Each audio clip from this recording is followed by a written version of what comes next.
UCC का countdown शुरू। दरअसल मध्य प्रदेश में लागू होने जा रही समान नागरिक संहिता यानी यूसीसी में अनुसूचित जनजातियों को बाहर रखने की अनुशंसा की गई है। समान नागरिक संहिता यूसीसी के लिए गठित उच्च स्तरीय समिति ने मुख्यमंत्री डॉक्टर मोहन यादव को संहिता का फाइनल प्रतिवेदन सौंप दिया है। मुख्यमंत्री डॉक्टर मोहन यादव ने समय सीमा में प्रतिवेदन प्रस्तुत करने पर अध्यक्ष सहित सभी सदस्यों को धन्यवाद दिया। मुख्यमंत्री लगातार ये कहते रहे हैं कि इसी विधानसभा सत्र में यूसीसी लाया जा सकता है। मुख्यमंत्री यादव ने विधानसभा में बताया कि समिति द्वारा उन्हें यूसीसी की रिपोर्ट सौंप दी गई है। अब कांग्रेस को भी इस विषय पर अपना रुख स्पष्ट करना चाहिए, जिसके जवाब में कांग्रेस नेता पीसी शर्मा ने कहा है कि मध्य प्रदेश की जनता को जब तब इसमें इन्वॉल्व नहीं करते तब तक बेकार है। इस बड़ा मुद्दा वोटिंग का है। देखिए, एमपी में यूसीसी का काउंटडाउन लगातार शुरू हो चुका है। इस पर क्या कुछ बयान आए हैं, सुनिए। यूसीसी की रिपोर्ट कल उनको समिति ने भेंट कर दी है। मैं ये जरूर बताना चाहूँगा कि अब कांग्रेस स्पष्ट करे कि वो यूसीसी पे क्या करना चाहती है। कांग्रेस गौशाला हो या यूसीसी हो, कांग्रेस हमेशा हिंदू मुस्लिम वोटों के आधार पर वोटों को इस नज़र से देखती है। आज मैं रिपोर्ट पे तो माननीय अध्यक्ष जी है, हम विधानसभा में पेश करके उसके बारे में, उसकी अच्छाइयों के बारे में, उसकी अंदर की सच्चाइयों के बारे में बताएंगे। लेकिन कॉमन रूप से ज़रूर बोलना चाहूँगा कि मुस्लिम समाज, हिंदू समाज, ईसाई समाज, बाकी सारे लोगों ने अपने खुल करके अपनी अपनी बातें कही है। लेकिन कांग्रेस ने प्रदेश स्तर पर राजनीतिक दल के नाते से आकर के अपनी बात तक स्पष्ट करना उचित नहीं समझा। ये कांग्रेस का दोहरा रवैया बताता है।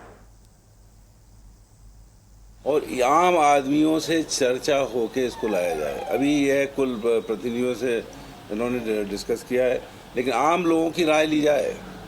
जिस तरह से चुनाव में वोट होता है प्रजातंत्र में, लोकतंत्र में, उस तरह से मैं समझता हूँ कि इसमें लोगों से पूछना चाहिए, इसके वोट डलाए जाएं। और कांग्रेस पार्टी उसमें पूरा भाग लेगी और इस तरह के बात करेगी, भाई यूसीसी में जब तक आप पूरी मध्य प्रदेश की जनसंख्या, जनता को इन्वॉल्व नहीं करते तब तक ये सब बेकार है, बेमानी। देखिए, मध्य प्रदेश में लागू होने जा रही समान नागरिक संहिता यूसीसी अनुसूचित जनजातियों को बाहर रखने की अनुशंसा भी लगातार की जा रही है, जिसका प्रतिवेदन डॉक्टर मोहन यादव को भी सौंप दिया गया है। इस पर और अधिक जानकारी के लिए हमारे साथ संवाददाता प्रिंस गुप्ता हमारे साथ जुड़ चुके हैं। प्रिंस, मध्य प्रदेश में यूसीसी लागू होने की बात कही जा रही है, जिसका प्रतिवेदन मुख्यमंत्री डॉक्टर मोहन यादव को भी सौंप दिया गया है, जिसमें यह भी बात सामने आई है कि इसमें अनुसूचित जनजातियों को बाहर रखा जाएगा। क्या कुछ इस रिपोर्ट में सिफारिशें की गई है? जी बिल्कुल, समान नागरिक संहिता को लेकर मध्य प्रदेश सरकार लगातार कवायद कर रही थी। एक समिति का गठन भी किया गया था, जिसने हाल ही में कल रिपोर्ट मुख्यमंत्री को अपनी ये सौंपी है और एक रिटायर्ड जज की अगुवाई में ये समिति गठित की गई थी। तो निश्चित ही इसमें तमाम जाति, वर्ग, संप्रदाय, समुदाय के लोगों से राय ली गई है। हर एक राय के बाद ये समिति ने इस पर फीडबैक लिया और फीडबैक लेने के बाद अपनी ये बड़ी रिपोर्ट तैयार की है। और निश्चित ही इसको लेकर मध्य प्रदेश सरकार लगातार कहीं ना कहीं बात करती रही है। समान नागरिक संहिता यानी कि व्यक्तिगत जो चीजें हैं, उनको जो लिंग है, जाति है, धर्म, उससे हटकर एक नियम के अंतर्गत अलग अलग नियम ना हो, जिसमें अलग अलग कानून ना हो, जिसमें व्यक्तिगत ना हो, उसमें एक समान नियम कानून कायदे हो, उसको लेकर समान नागरिक संहिता लागू करने की बात कही गई है। और इसमें सबसे पहले मैं आपको बताऊं, देश में गोवा में पुर्तगीज टाइम से ये लागू है और उस वक्त की जो समान नागरिक संहिता है वो आज भी चल रही है। उसके बाद उत्तराखंड देश का दूसरा राज्य है जहां पर इसको लागू किया गया। अब तीसरा राज्य बनने जा रहा है मध्य प्रदेश, अगर लागू होता है ये। तो जब समिति ने ड्राफ्ट सौंपा मुख्यमंत्री डॉक्टर मोहन यादव को, तो उन्होंने लीगल परीक्षण के लिए इसको भेजा है फिलहाल, और उसके बाद ये कैबिनेट में लाया जाएगा। कैबिनेट के बाद जो मानसून सत्र है, जो 20 से 25 जुलाई को होना है, उसमें इसको लाया जा सकता है और पास हो जाएगा अगर लाया गया तो, क्योंकि मैंडेट है सरकार के पास। तो हम कहें कि समान नागरिक जो कानून है वो लागू हो जाएगा मध्य प्रदेश में भी, और देश का ऐसा तीसरा राज्य है जो मध्य प्रदेश बन जाएगा। यानी कि हम कह सकते हैं अलग अलग जो अनुरूप है वो कानून नहीं होंगे। व्यक्तिगत चीजों को लेकर, जैसे किसी को बच्चा अडॉप्ट करना है तो वो एक अलग है। तलाक के सब में अलग अलग तरीके से जो जाति संप्रदाय है उसमें कुछ विभेद है, लेकिन जब ये कानून लागू होगा तो इसमें एक समरूपता होगी, एक कानून होगा और उस एक कानून के तहत सभी जाति धर्म संप्रदाय आएंगे। तो निश्चित ही मध्य प्रदेश सरकार इसको लेकर लगातार कवायद कर रही है और अंतिम चरणों में ये पहुंच गया है। लाखों हजारों लाखों लोगों से फीडबैक लेने के बाद समिति ने ड्राफ्ट तैयार किया है, मुख्यमंत्री को सौंपा है। अब ये लीगल एडवाइजरी टीम के पास गया है, लीगल परीक्षण इसका हो रहा है कानूनी तौर पर कि किस तरह के इसमें जो प्रावधान है वो किए जाने हैं, किस तरह से इसको चीजों को इम्प्लीमेंट किया जाना है और तमाम धर्म संप्रदाय समुदाय के अनुरूप इसको लागू किया जाना है। उसके बाद कैबिनेट को में इसको मंजूरी मिलेगी, लाया जाएगा और उसके बाद खास तौर से मानसून सत्र है जो 20 से 25 जुलाई को, उसमें इसको पास किया जा सकता है।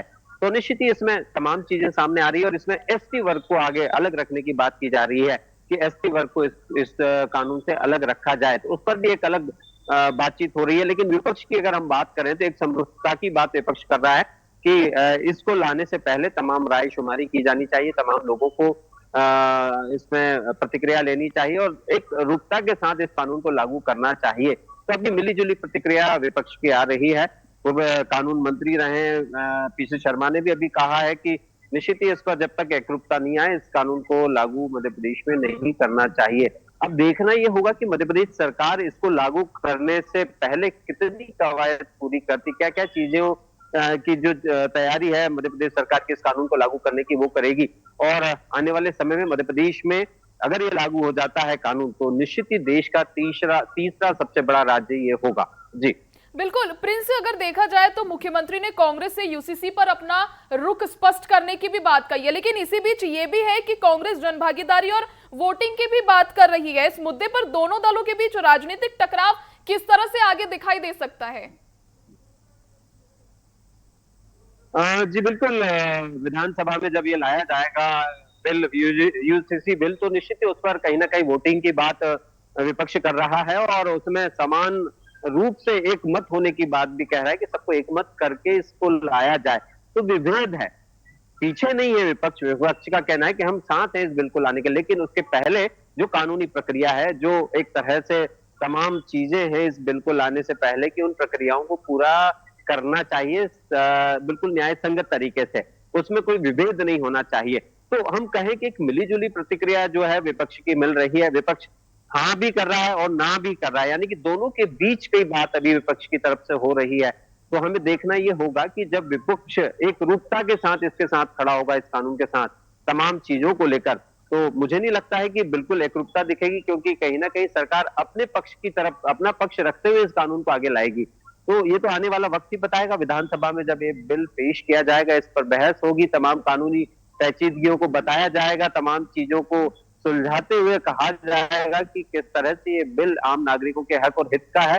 तो निश्चित ही तमाम बातें होगी, लेकिन अभी हमें इंतजार करना होगा कि इसके कानूनी परीक्षण के बाद जब ये कैबिनेट में लाया जाएगा, कैबिनेट की मंजूरी मिलेगी, उसके बाद विधानसभा में इस बिल को प्रस्तुत किया जाएगा, जिस पर तमाम तरह से बातचीत पक्ष विपक्ष के बीच में होगी। जी चलिए, बहुत शुक्रिया प्रिंस जुड़ने के लिए और तमाम जानकारी के लिए।